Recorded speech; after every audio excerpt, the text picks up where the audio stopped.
Então eu terminei dizendo que ia analisar 2 pontos, porque eu já achei que nós estávamos mais à frente, mas não, nós temos ainda que analisar um ponto, que é a questão subjetiva. O que para mim, gente, é fundamental. Eu entendo que, justamente por toda a complexidade que tem de análise de conjuntura, com que o contexto histórico determina as particularidades que envolvem a questão de preconceito, racismo, todo o imaginário popular que se cria a partir da formação histórica, que a gente tem que agregar esse elemento na nossa análise de conjuntura. Porque só as condições objetivas, só a miséria, não leva as pessoas a entender o processo político como está acontecendo. Nós achávamos que se chegaria ao socialismo inevitavelmente. Esse determinismo, essa visão inevitável das coisas nos fez errar muito. E eu acho que esse é um elemento que a gente tem que ter muito forte na nossa análise para não perder isso de mão. Porque às vezes não vai analisar determinada categoria e essa categoria tem um nível de consciência muito mais forte do que outras categorias. Existem setores, principalmente o serviço público. Eu acho que esse será o grande espaço, inclusive, de crescimento e retomada do movimento sindical, na minha opinião.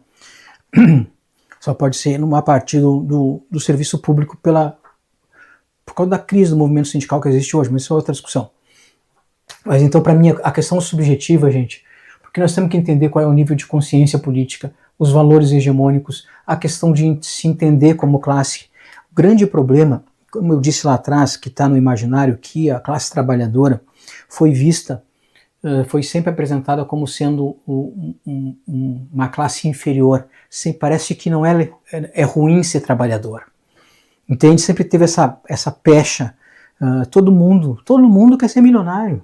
Todo mundo quer todo mundo quer ser classe média. Há uma negação do trabalho. Infelizmente se construiu isso. E inclusive parte da esquerda acabou contribuindo com isso, de criar faixas salariais para dizer que quem ganha até 5 mil já é classe média, parece que é ruim ser trabalhador, entende? Então a gente tem que, de novo, retomar, do ponto de vista da luta de ideias, retomar o que é, quais são os nossos valores de solidariedade, de companheirismo, de construção das coisas do ponto de vista coletivo. Nós perdemos isso e eu acho que tem a ver com o horizonte político que nós perdemos. E nós temos que colocar isso na nossa análise de conjuntura. Como é que está o grau do nível de consciência, dos valores que estão, para a gente saber que tipo de luta a gente pode fazer, até que ponto a gente pode fazer. Existe hoje uma indignação com o sistema. As pesquisas dizem isso. As pessoas depositar porque tem uma questão, pessoal, assim, não é que todo mundo é bolsonarista, mas existe uma indignação com o sistema político. Existe uma situação, uma indignação com as coisas como estão, inclusive a questão da segurança pública, vários temas que a gente não consegue lidar de forma mais tranquila, e eles pesam para que o povo acaba, no senso comum, optando por opções autoritárias. É isso que nós temos que conseguir agregar, porque isso determina a necessidade de formação política, o fortalecimento da luta de ideias, e nós temos que parar com os determinismos e com os subjetivismos. Essas coisas nós temos que mais incluir na nossa análise de conjuntura com muito mais propriedade para a gente saber caminhar, porque, gente, não vamos conseguir entender a realidade brasileira sem entender o que pensa o povo brasileiro. Então, a questão subjetiva, na minha opinião, é importante para a gente entender e agregar ela na nossa análise para a gente poder justamente construir caminhos, porque essa é a ideia da análise da conjuntura, né? É analisar para transformar. Se nós não entender, não analisar, não entender o que está acontecendo na cabeça do nosso povo, nós não vamos nunca dar um passo adiante.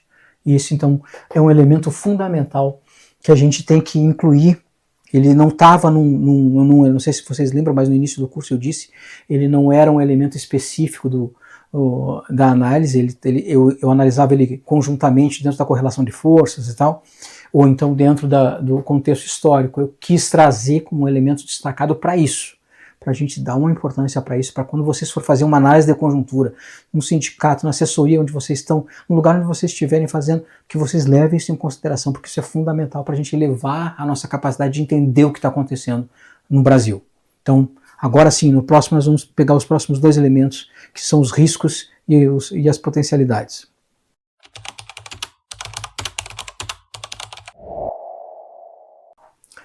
Veja, pessoal, estamos chegando na finaleira da análise dos nossos elementos. Agora nós já estamos indo para uma parte mais do que é o mais importante, porque sim, tu sabe qual é o objeto, tu analisou, entendeu o contexto, tu viu quais são quem está jogando, quem são os agentes políticos, as particularidades e acontecimentos que estão no jogo, que podem determinar os passos a ser dados.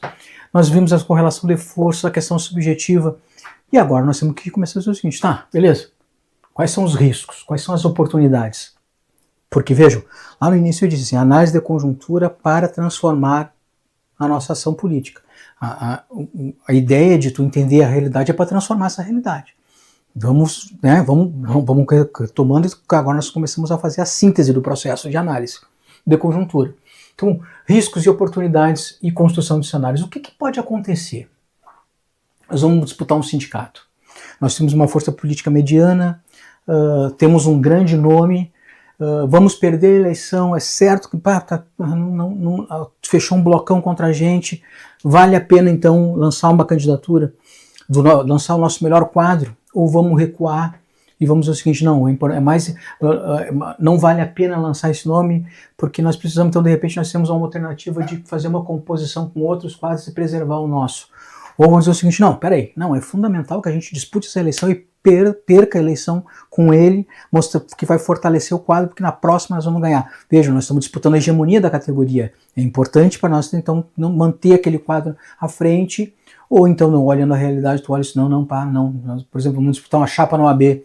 Nós temos um advogado destacado que existe a oposição quer fechar um bloco e entende que ele é o melhor nome. Aí nós vamos avaliar a força política que tu está envolvida, do grupo que tu faz parte, tu vai dizer o seguinte, mas vale a pena nós botar nossa candidatura para isso? Será que esse é o momento adequado? Então nós temos que fazer a projeção, entender os riscos e oportunidades. Não, realmente vai a primeira vez que nós vamos fechar um bloco de todo o campo de oposição, e nós agora conseguimos destacar, podemos botar um nome,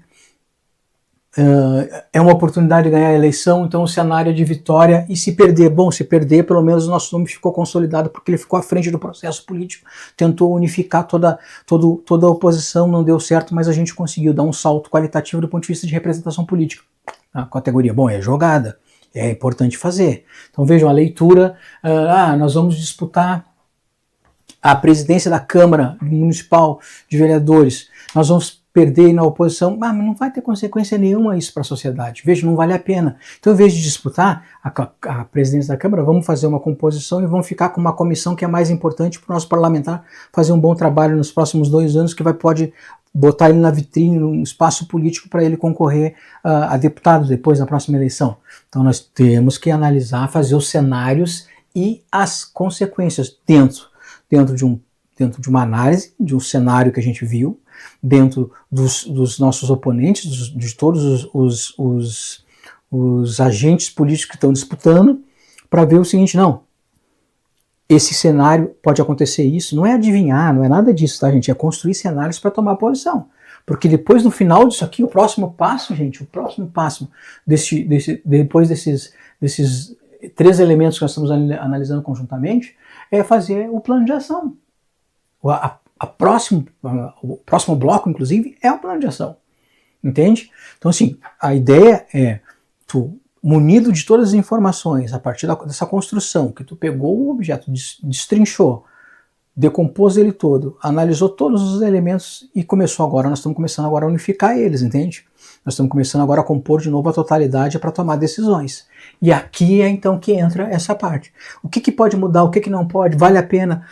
Na nossa região não tem nenhum parlamentar que represente o setor tal, tá? Mas é um setor fraco. Do ponto de vista regional nós precisamos fortalecer, então não é a hora de lançar a candidatura, vamos apoiar um candidato desde que ele assume um compromisso para consolidar o nosso vereador na próxima eleição. Tudo isso tem que ser analisado para a gente entender esse processo todo como um todo.